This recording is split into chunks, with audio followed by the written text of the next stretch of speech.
कि महाराष्ट्र में मजलिस इत्तेहाद मुस्लिमीन क्या काम कर रही है, आगे क्या करना है, तंजीमी ढांचे को किस तरह से बढ़ाया जा सकता है, मजबूत किया जा सकता है, आने वाले इलेक्शंस के लिए पार्टी की क्या स्ट्रेटजी रहेगी, कहाँ कहाँ इलेक्शंस लड़े जाएंगे। तो ये मुख्तलिफ बातों के ऊपर आज चर्चा हुई और इस मीटिंग के अंदर हमारे धुलिया के एमएलए फारूक शाह साहब, मुफ्ती इस्माइल साहब तो हमारे मालेगांव के एमएलए हैं और पार्टी लीडर है असेंबली में, हमारे वर्किंग प्रेसिडेंट महाराष्ट्र के डॉक्टर गफार खादरी साहब, फैयाज खान साहब जो हमारे मुंबई के प्रेसिडेंट है, वारिस पठान साहब और मुख्तलिफ इलाकों से आए हुए मजलिस के जितने भी जिम्मेदारान हैं वो सभी लोग आए और डिवीजन वाइज की मीटिंग की गई। शुरुआत मराठवाड़ा से किया गया, मराठवाड़ा के जितने भी जिला अध्यक्ष और शहर अध्यक्ष हैं उन लोगों के साथ चर्चा की गई। फिर नॉर्थ महाराष्ट्र के ऊपर हुआ, फिर विदर्भ के बारे में चर्चा हुई, पश्चिम महाराष्ट्र के बारे में हुई और फिर मुंबई के बारे में भी चर्चा की गई।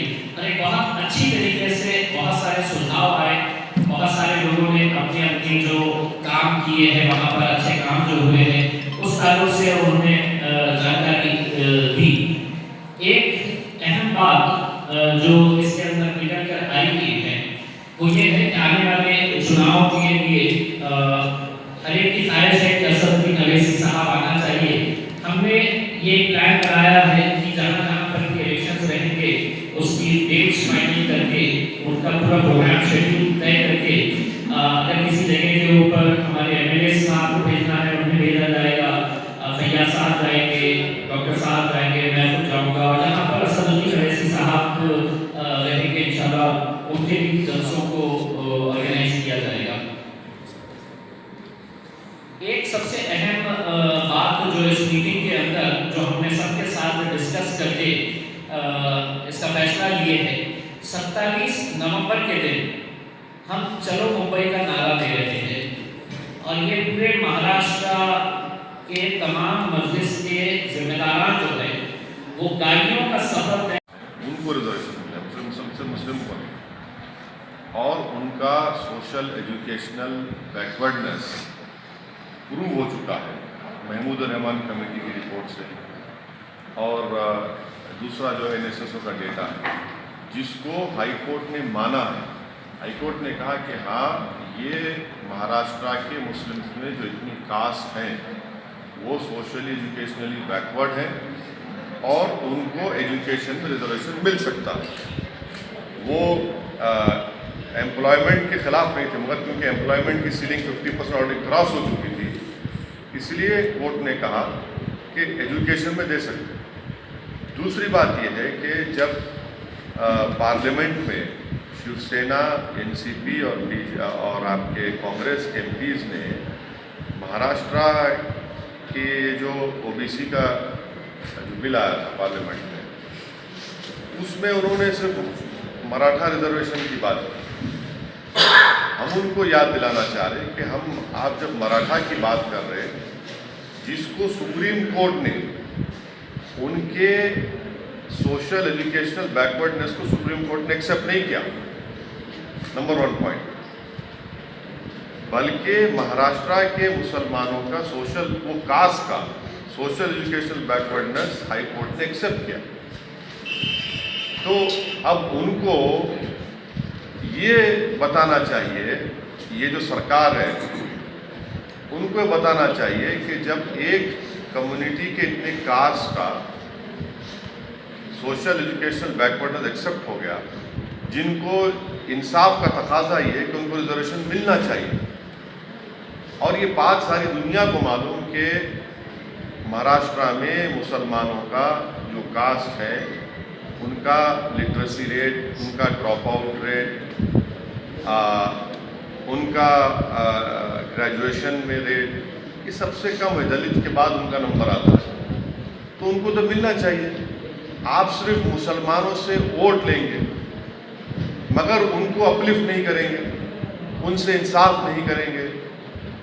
एजुकेशन में अगर कोई कम्युनिटी उठ जाएंगी खुद एक बहुत बड़ा एम्पावरमेंट होगा। जो ये जो मौजूदा सरकार है वो कंप्लीटली महाराष्ट्र के मुस्लिम्स के एम्पावरमेंट के लिए काम नहीं कर रही।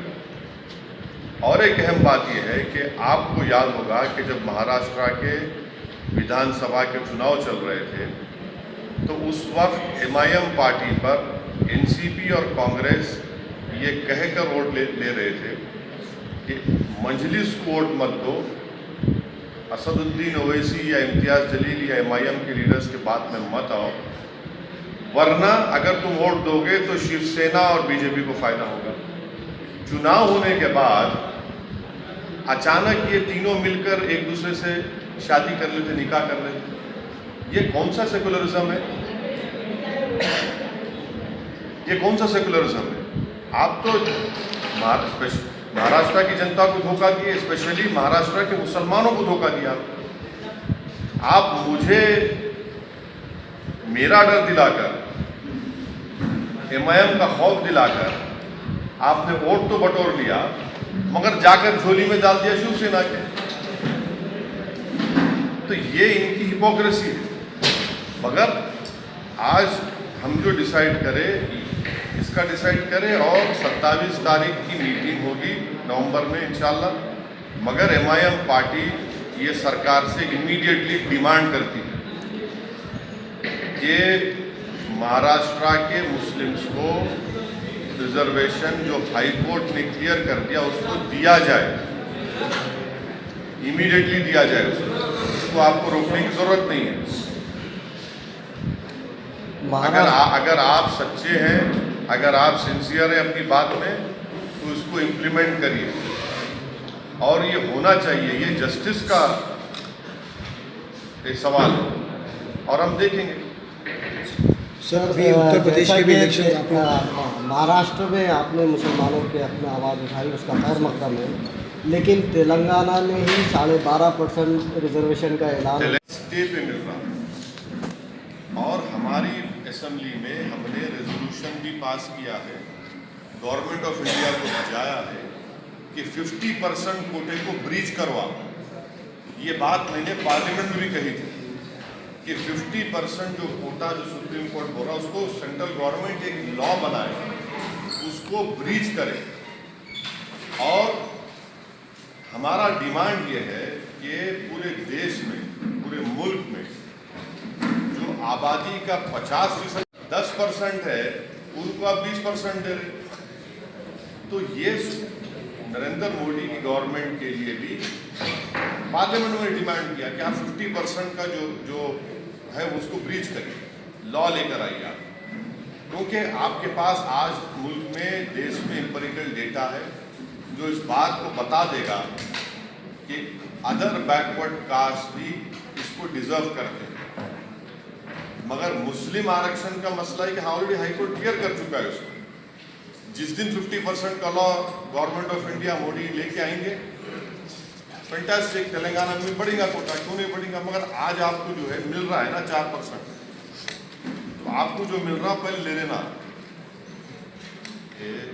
आज मेरे को बहुत मज़ा आ रहा है, मैं बैठ के बोलते हैं, इंग्लिश में क्या बोलते हैं, पॉपकॉर्न मोमेंट बोलते हैं उसको। वो क्या है, कांग्रेस लालू प्रसाद यादव को क्रिटिसाइज कर रही, उन्होंने बीजेपी से मिले हुए हैं। लालू प्रसाद यादव कांग्रेस को क्रिटिसाइज कर रहे कि इनकी वजह से हम सरकार नहीं बना सके। ममता बनर्जी आपके गोवा को जा रहे थे तो कांग्रेस ये बोल रही कि इन्होंने डीलिंग कर लिए। ममता बनर्जी ये बोल रहे कि कांग्रेस पे दम ही नहीं है। वो दिल्ली की पार्टी गोवा जा रही, पंजाब जा रही, तो कांग्रेस उनको बोल रही। अब हम ये पूछना चाह रहे कि भाई साहब, ये तुम में से कितनों ने डीलिंग कर ली? वो मुंबई के जमान में क्या बोलते हैं उसको, वार्ड वाली वो कितनों ने कर ली मान लो, बताओ मानो। हम बिहार में लड़े, आप क्यों गए?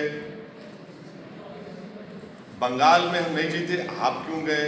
अब उत्तर प्रदेश में जा रहे तो अरे भाई तुम आपस में ही तुम एक दूसरे को गाली दे रहे। तो ये इनका ये इनको एक्सपोज करता कि बस आप हमारे टेरिटरी में नहीं है। जैसे यदि एक फ्यूडल लैंडलॉर्ड्स है, लोग फ्यूडल लैंडलॉर्ड्स हैं, तुम कैसा है भाई, गया फ्यूडलिज्म का ज़माना चला गया, कोई नहीं रुकने वाला। सर इसी से जुड़ा हुआ सवाल, एमआईएम के हिस्से में ही क्यों आता है वोट कटवा पार्टी? नहीं, इसलिए आता है, इसलिए लोग ये झूठा इल्ज़ाम लगाते क्योंकि कोई भी पार्टी, चाहे बीजेपी हो, शिवसेना हो, कांग्रेस हो, एनसीपी हो या आपके समाजवादी पार्टी हो, वो नहीं चाहते कि भारत के मुसलमानों का एक पॉलिटिकल लीडरशिप का प्लेटफॉर्म बने या पॉलिटिकल लीडरशिप क्रिएट हो। वो सब समाज की लीडरशिप चाहते, मगर अगर किसी एक समाज का पॉलिटिकल एम्पावरमेंट नहीं चाहते तो मुसलमान का है। ये हकीकत है। सबको बोलेंगे हाँ ये आपका नेता है, ये बरादरी का, ये जात का, ये कास्ट का, इसका लीडर है, मगर जब मुसलमानों की बात आती है हमारे को बोलते हैं कि भाई साहब आपका काम ये है कि जनसभा से पहले आप चद्दर बिछाना, कुर्सियाँ बिछाना, और जब हम आएंगे नारे लगाना, कूद कूद के नारे लगाना, और जब हम डाइस पे आ जाएंगे तो एक फूल का माला बनाना, हम तुम्हारे साथ एक गले में ठहर के फोटो ले लेंगे, उसके बाद तुम घर को जाके सो जाना। हम ये बोल रहे हैं कि अब कुछ नहीं होगा, हम कुर्सी पे बैठेंगे, अपने मुकद्दर के फैसले हम करेंगे। अगर भारत में हर कम्युनिटी, हर कास्ट को अपनी लीडरशिप बनाने का इख्तियार है तो भारत के बिगेस्ट माइनॉरिटी का ये हक पहुंचता, बल्कि उनको बनाना चाहिए अपनी पॉलिटिकल लीडरशिप। सवाल असदुद्दीन ओवैसी का नहीं है, सवाल देश के सबसे बड़ी माइनॉरिटी का है कि आप उनको कैसे बैकवर्ड रख रहे, हर एतबार से बैकवर्ड रख रहे और उनसे इंसाफ नहीं कर रहे। और भारत की जो जमहूरियत है उसकी तल हकीकत है, ये है, रियलिटी है कि जिस समाज और कास्ट के पास उसकी लीडरशिप है, पॉलिटिकल लीडरशिप, उसकी आवाज़ को सुने जाता। तो ये एक जर्निंग है, ये एक डेवलपमेंट है भारत की सबसे बड़ी माइनॉरिटी में, वो उसको रिफ्लेक्ट करता है। ये सब चीज़ों का आगे जो हम बढ़ रहे हैं हमदर्दी रहे, मगर वो अलायंस हम नहीं तोड़े। हम तो अलायंस को कंटिन्यू करना चाहते थे, अनफॉर्चुनेटली वो डिसीजन ऐसा लिया। अगर फिर से उनका हाथ आपकी तरफ आता है तो क्या आप तैयार हैं उसके लिए? देखिए, politics is the art of impossible. तो अगर ऐसे हालात बनते हैं, कुछ होता है तो ज़रूर आपको बताएंगे। सर समझ ये है कि कॉर्पोरेशन के बहुत सारे इलेक्शन है, 6 से 8 कॉर्पोरेशन जो है महाराष्ट्र में, उसके इलेक्शन सामने है, कुछ दिनों में होने वाले हैं। तो एमआईएम के